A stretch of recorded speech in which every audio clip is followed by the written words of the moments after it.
all for joining us here. It's a pretty important press conference. My name is State Senator Burt Johnson. I'm joined here with my colleagues out of the House, State Representative Fred Durhal, State Representative Brian Banks, and none other than State Representative Alberta Tinsley-Talabi, and a coalition of folks who have joined us today because we believe a very important and pressing issue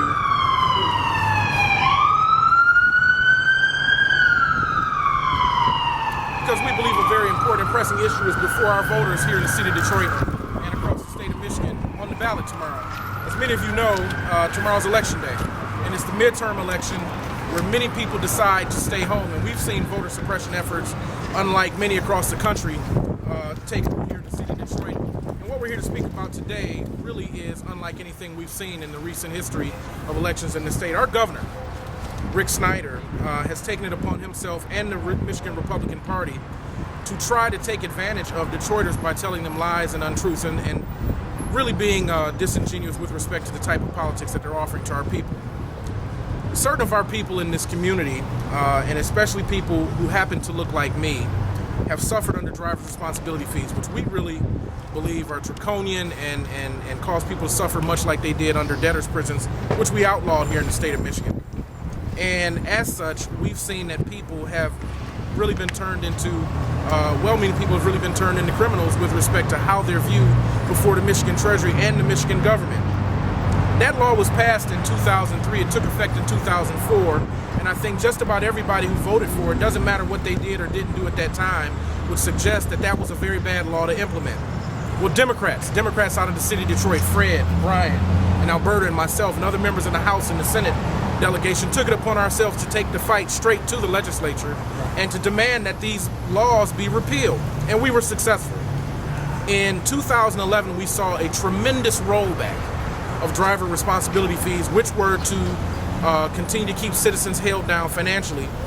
And now Governor Snyder is saying, after a bill was presented to him that we sponsored, that most Republicans tried to steal for political expedience purposes, not because they thought it was great policy.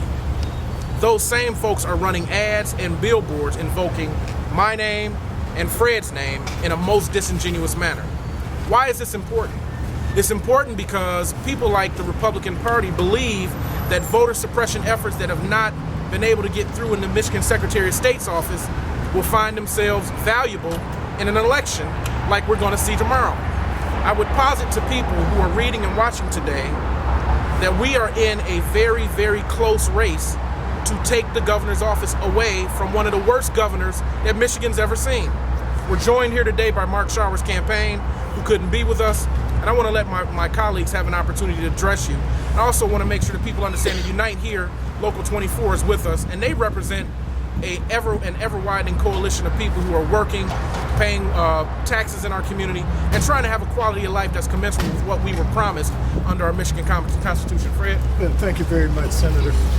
One of the problems that we see here with what has been put on the radio is an attempt to try to confuse voters at the very last moment when voters are trying to make up their minds.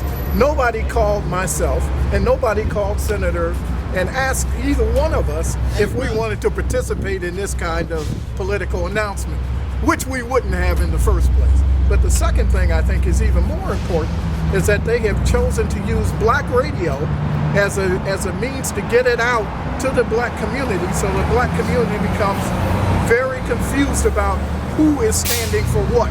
Well, we're here today to let you know that we're Democratic, first of all, that we support Mark Shower for governor of his state, and that there is nothing that the Republicans have done to make the driver responsibility law go away. We wanted absolute repeal of it. We wanted to see in Detroit, and we still do, we want to see low insurance rates that are fair, rates that are commensurate with what's happening in the rest of the state. And we're going to continue to work and work and work until we get that done.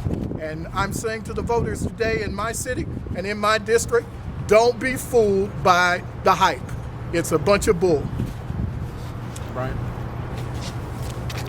Thank you, Senator. This was a direct attack on the Democrats and the policies that we believe in. And I believe that this is just an opportunity for us to get out to the polls on tomorrow, Tuesday, November the 4th, and to let Governor Snyder know that we've had enough of his antics. We've had enough of him. 4 years is too many. And we want you to know to get out and vote. We've stood behind you as Democrats in the House and in the Senate to work to repeal the driver responsibility fees. It was no doing of the Republican Party, no doing of the Republican governor. It was Democrats who fought hard, who worked on behalf of the citizens of Detroit and the state of Michigan to make sure that this law was repealed, and we're going to continue to fight, but we need you to do your part and go out and vote on tomorrow, and let's vote to get Rick Snyder out of office. Albert? Thank you. Each of us Democratic representatives from the city of Detroit, we've held town hall meetings regarding the driver's responsibility law. One thing we know for certain, the governor was never present. It is so important that everyone recognizes the fact that we have fought the good fight, and we are going to win on tomorrow because we're not going to be fooled. You must stand up, you must vote, and you must take 5 people with you.